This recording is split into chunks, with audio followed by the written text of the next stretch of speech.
Hello, this is Rabbi Abramson. This week's Torah portion is Parshat Bereshit.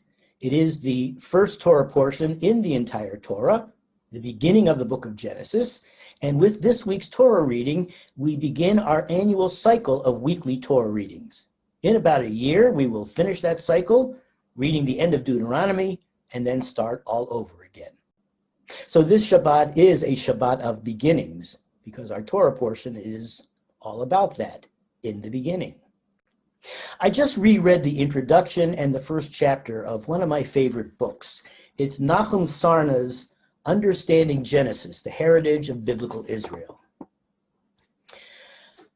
I don't think that I have read the introduction in close to 50 years. I've read many of the other chapters many times more recently, but this was an occasion for me to revisit from the first page, as I said, one of my favorite books. Although I never met Sarna personally, I did meet him through his books, first as an undergraduate student. I was reintroduced to his scholarship as a rabbinical student some years later, and I have returned to the rich product of Sarna's pen over and over again through the years. Early on, I came to appreciate Sarna's well-deserved reputation as one of the leading biblical scholars of his generation. But Sarna opened up the biblical text for me, introducing me to levels of meaning and significance that I never would have imagined previously. When I first encountered Sarna's writings, they helped me overcome a problem that was becoming more significant in those early years of my young adult Jewish journey. The problem was literalism, the belief that the Bible is literally true in every detail.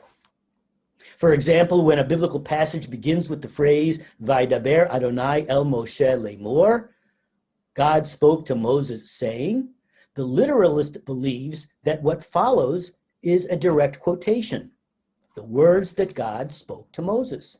And when the Bible tells us that the world was created in 6 days, that is 6 24-hour periods, the literalist believes that the description in Genesis chapter 1 is an accurate account of the creation of the world, accurate and literally true in every detail.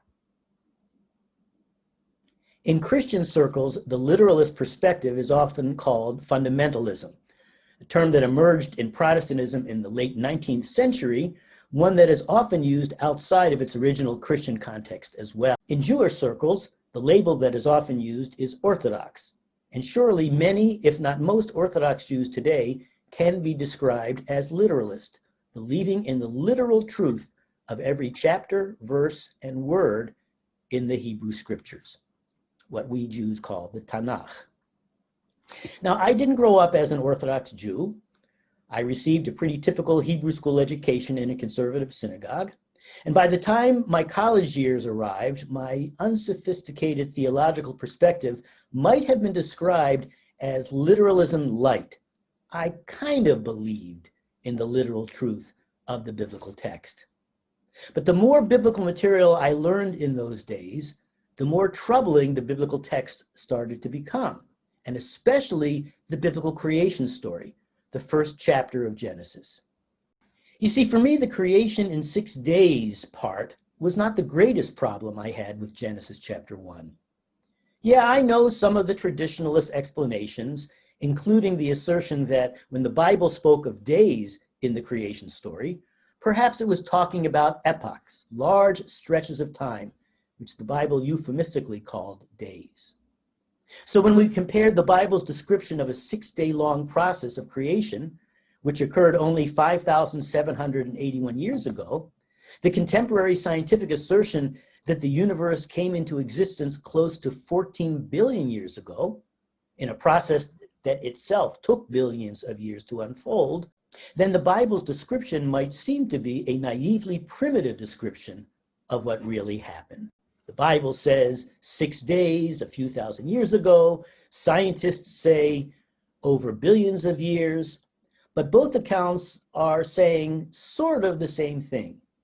So we can believe in science and still believe in the Bible, or so the explanation goes. But this explanation, that when the Bible says days, it really means vast stretches of time, never impressed me. It seems to me that when the Bible speaks of days, it means days. The Bible tells us to observe Shabbat every seventh day. The Bible tells us to count the Omer, beginning on the second night of Pesach, for 49 days. The Bible tells us to enter our sons into the covenant on the 8th day. The Bible knows what days means. It's not some vague period of time that might stretch thousands or millions or billions of years. And the 6 days of creation are the least of the problems in Genesis 1, at least for me. So let's take a closer look at the creation story in Genesis 1. It all begins with words. God's words create the universe. God says, Yehi or, let there be light, Vayihi or, and there was light. It sounds sort of like the Big Bang Theory. So Genesis 1 doesn't really contradict contemporary science, or so people like to tell themselves. But the Yehi or, let there be light stuff comes in verse 3 of Genesis 1. So listen to verse 2. The haaretz hayata tohu vavohu, the earth being unformed and void, the choshech al penei tehom, with darkness over the surface of the deep, the ruach Elohim mirachefet al penei hamayim, and a wind from God sweeping over the water. Huh? Water? Before the flash of light, darkness was over the tehom, the primordial depths, and the Spirit of God fluttered over the waters. That's what Genesis 1 tells us. Before God created the universe, there was water everywhere, nothing but water, a deep, endless, watery chaos. And from that chaos, God created cosmos. God created order. But I don't remember hearing about all that water before the Big Bang. And there's more in the Bible's creation story. More for us to be puzzled by, more for us to doubt, more for us to struggle with. Before we go on, let me share with you an illustration of the cosmology of Genesis 1, an illustration that was published in an essay on biblical studies more than a century ago. This is a diagram of the world at the end of the 6 days of creation. And in our review of the Genesis 1 creation story, we're only in the first day. And just to review, as of the first day, there's water everywhere, and there's also light. So here in the sketch, we see water here below, we see water here above. Now at this point in the creation story, all the stuff in the center hasn't been created yet, and so all there is water. Now, on the second day, God creates something known as the rakia. Sometimes rakia is translated as firmament, sometimes expanse. From the illustration, we see that the rakia looks like an upside-down bowl. So here's the rakia, stretching from here on the right, up and around and down. There's the rakia, that upside-down bowl. Now again, when the rakia is created on the second day, there's water above it, there's water below it. God named the rakia Shamayim, which we usually translate as heaven, though it can also mean sky. On the third day, God gathered together the waters that were below the rakia so that dry land appeared. And then on the dry land, God placed vegetation, seed-bearing plants, and fruit trees. So at this stage of creation, again, we have water above the rakia, but below the rakia, because the water below had been gathered together, making space for dry land, below the rakia, we have open space, and below that we have earth. And of course, around that, below it, and so on, more water. But still, the rakia is just this upside-down bowl with nothing in it.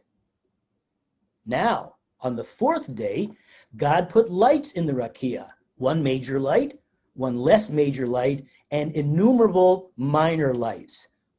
Here they are in the diagram. Here's the sun, here's the moon, here's some stars, here's some more stars. So now we know how the sun, the moon, and the stars got up in the sky above us. They were placed in the rakia on the fourth day. So now let's review. On the second day, God created the rakia, no heavenly luminaries, just this upside down bowl. On the third day, there's dry land with plants and trees growing on the ground. On the third day, there's dry land with plants and trees growing on the ground, but it's not until the fourth day that the sun and moon and stars are created. Now, does that correspond to the way that you and I, scientists and non-scientists alike, understand workings of the universe? You see where this is taking us. It's one thing to learn these stories in Hebrew school. It's another thing as a teenager to read them and hear them in the synagogue.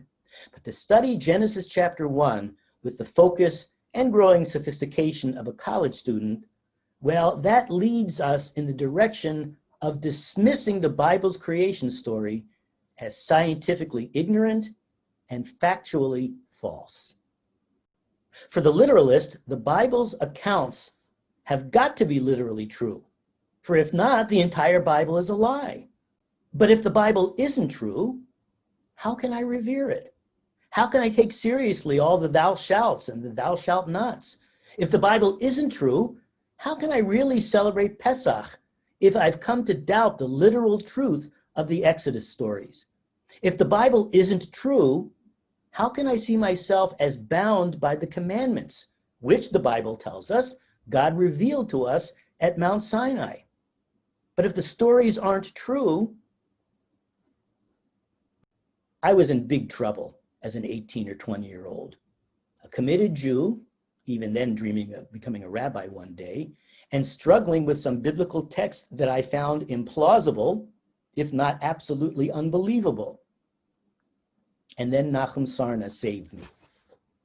He made it possible for me to honor the biblical text, to see it as a compelling force in my spiritual life, without resorting to the intellectual gymnastics that might lead me back to literalism, without sacrificing my intellectual integrity.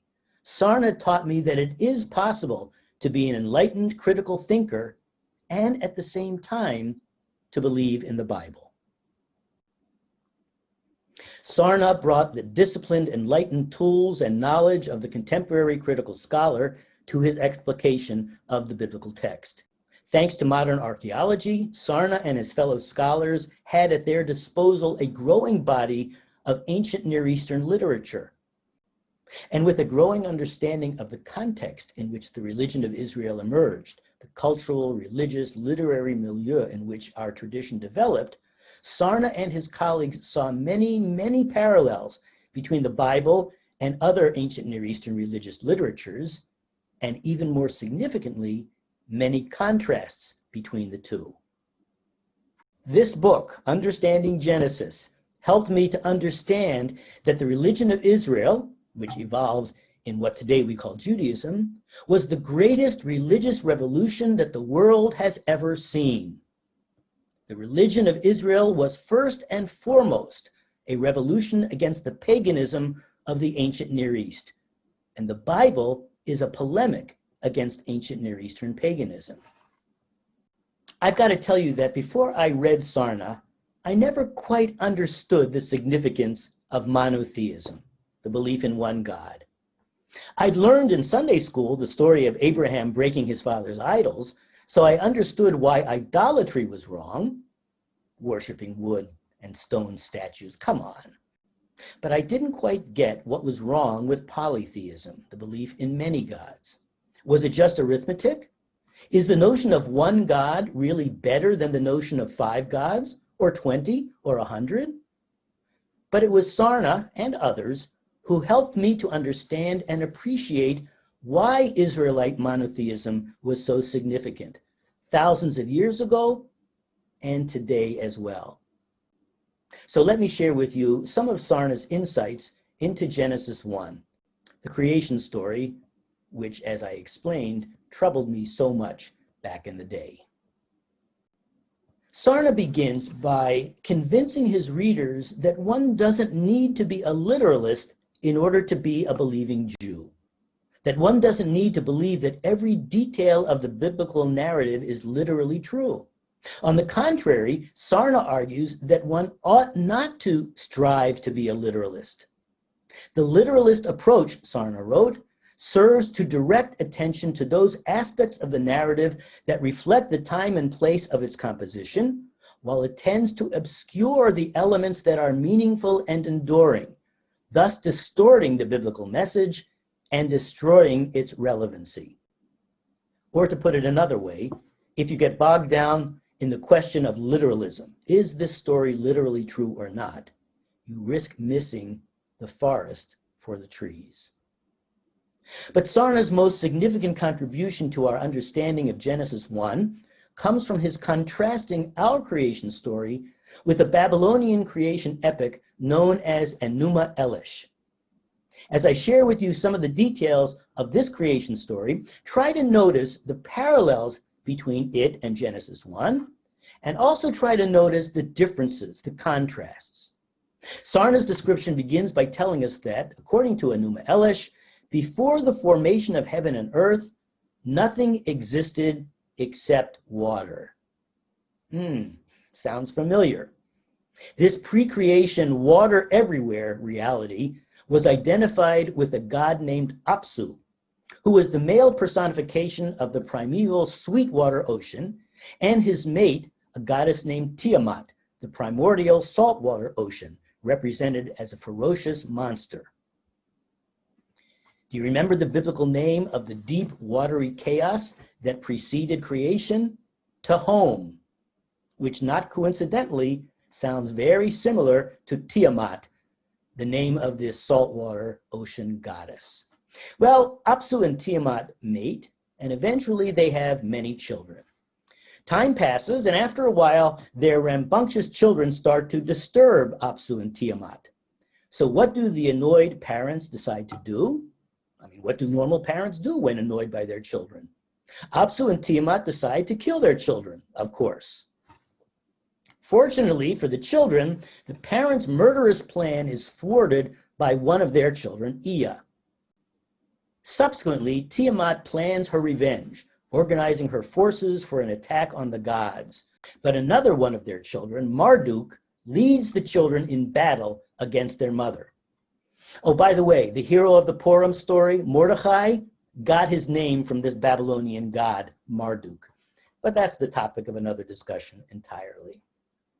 Well, the children prevailed, and Marduk cut Tiamat's carcass in 2 pieces, and from those 2 pieces created the firmament of the heaven, remember the Rakia, and the foundation of the earth. As a reward for his triumphant acts, Marduk demanded to be named sovereign of the universe, to which his siblings agreed. And subsequently, according to Enuma Elish, Marduk completed the creation by placing the heavenly luminaries in their places in the sky, just as God had put the sun, the moon, and the stars in the Rakia. Happy ending, I guess, at least for Marduk and his siblings. But it wasn't so happy after all, as it turned out, because soon Marduk's siblings are complaining to him. Now they have a physical world, and there's work to be done. Crops to plant and harvest, lawns to mow, trash to be taken out to the curb. There's a lot of work in maintaining a physical world. So the gods created human beings to do all of the physical work that's necessary to sustain the physical world. Now there's a happy ending for the gods, but certainly not a happy ending for the human beings who must spend their lives in arduous toil, living in constant fear of the gods. Remember, these gods who killed their own parents would probably snuff out the lives of human beings without a moment's thought. So what do we learn about the gods and about people in this creation story? Well, for one thing, we learn that none of the gods is all-powerful. It's possible for these gods to gang up on those gods and to defeat those gods. The gods can be killed, and as we saw, some of the gods kill some of the other gods. So none of the gods is all-powerful, all have limitations, all are in competition with one another, all are subject to a realm of power that is greater than their own. Some scholars call this the meta-divine realm of power. But beyond that, note the moral character of these gods. They are petty and fickle and profoundly immoral. Parents plotting to kill their children for annoying them, children slaughtering their parents. This is not the way people ought to behave, but this is the way the gods behave in this Babylonian creation epic. And the place of human beings in the world of Enuma Elish? An afterthought, created only to do the menial work that the gods didn't want to do themselves, destined to live lives of fear, insecurity, and struggle. And what about Genesis 1? In our creation story, the world is created by one God who is all-powerful, who is not in competition with other gods or other realms of power. But that's not all. The God of Israel is a just God, a righteous God, who demands justice and righteousness from humanity. And how are human beings created in Genesis 1? B'Tselem Elohim, in the image of God, blessed by God, cared for by God. Indeed, in Genesis 1, human beings, rather than being created as afterthoughts, are the pinnacle of creation. Vayavarach otam Elohim, God blessed them. Vayomer lahem Elohim, and God said to them, Peru uravu umil'u et haaretz, be fruitful and multiply, fill the earth. You see, Genesis 1 was not written to explain how the world was created. People in the ancient Near East already knew how the world was created. In consonance with state-of-the-art Mesopotamian science, well, in consonance with state-of-the-art Mesopotamian knowledge of the world. But if our creation story doesn't add any new technical information about how the world was created, then why was it written? It wasn't written to explain how the world and we were created. It was written to explain why the world and we were created. Displaying many elements in common with Enuma Elish, Genesis 1 presents profound contrasts between the two stories, and thereby speaks volumes about the nature of God, about the nature of human beings, about our relationship with God, about our place in the universe. So you see, ethical monotheism isn't just about arithmetic. It's not about the efficiency of one God rather than many. And Genesis 1 isn't about primordial, watery depths or upside-down bowls. It's about morality. It's about the value and holiness of human life. It's about the challenge to live up to God's expectations and to make something significant of our lives. Shabbat Shalom.